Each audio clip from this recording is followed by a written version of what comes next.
Hi there, this is Chinkitan, also known as Mr. Chink Positive. Let me ask you this question.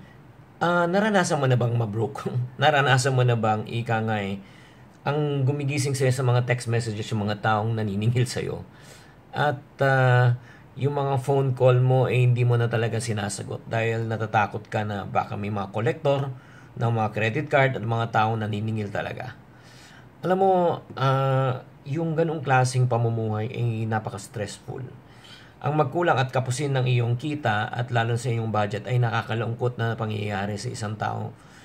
And sometimes when you are at that type of a situation, you feel that you are already at your dead end. Wala na talagang lulusutan at wala ka nang makukunan na tulong. Gustuhin mo mang magbayad sa mga taong to pero talagang wala ka nang ibubuga. Kahit halugugin ang buong bahay, baliktarin ang buong pagkatao mo, walang barya na ang lalabas. In other words, sagad na sagad ka na said ka na at talagang wala ka na talagang papagkukunan. Kung ganito ang sitwasyon mo, pakinggan mo itong video blog na ito. Ito yung suggestion ko lang. I hope that you would really not take this negatively but you would also take it positively. Ang unang kailangan po natin gawin is makiharap po tayo.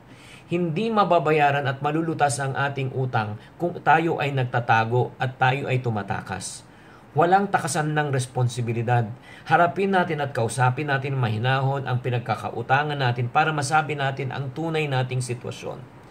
That's number 1. Number 2, aside from makiharap, magpakumbaba. Dapat din tayo marunong magpakumbaba at huwag tayong magmataas. Madalas na nga minsan yung tao pang nalulubog sa utang, siya pa ang galit.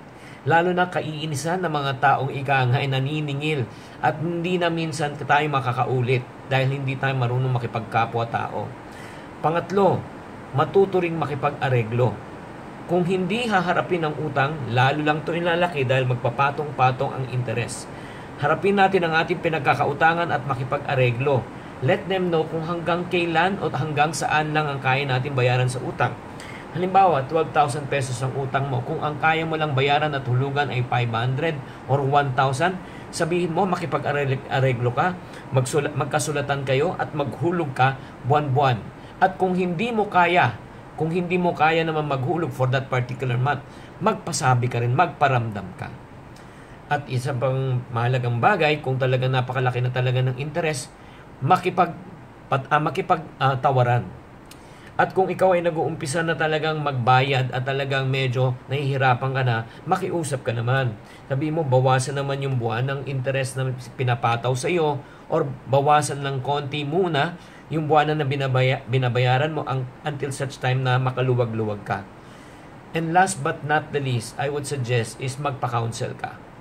Napakalaga ng counseling sa ganitong klaseng sitwasyon.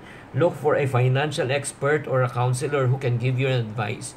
Sometimes if you try to solve the problem on your own, medyo blinded ka na hindi mo alam talaga kung ano na ang tama't mali. Masyado ka ng emosyonal, so you need a third party who can really look at your situation and give you a professional advice on how you can really get out of debt. So if you are in debt right now and you are looking for a way out, ang solusyon hindi umiwas. Ang solusyon ay humarap. At not only that, if you are also finding a way that you can really develop a money management system, I do suggest you go to this website for you to learn more.